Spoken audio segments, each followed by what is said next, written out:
Looking now at inflation. Annual inflation stood at 2.4% in February, after 2.5% in January and 2.4% in December, according to Eurostat's flash estimate. Energy price inflation slowed to 0.2%, following a strong increase to 1.9% in January, from 0.1% in December. By contrast, food price inflation rose to 2.7%, from 2.3% in January and 2.6% in December. Goods inflation ticked up to 0.6%, while services inflation eased to 3.7%, from 3.9% in January and 4% in December. Most indicators of underlying inflation are pointing to a sustained return of inflation to our 2% medium-term target.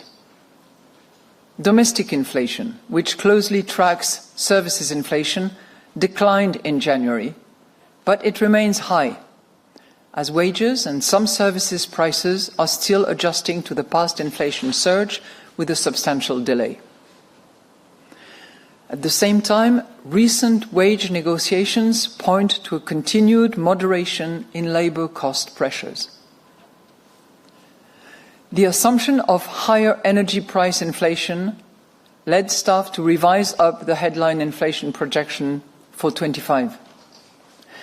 At the same time, staff expect core inflation to continue slowing as labour cost pressures ease further and the past monetary policy tightening continues to weigh on prices. Most measures of longer-term inflation expectations continue to stand at around 2%. All of these factors will support the sustainable return of inflation to our target.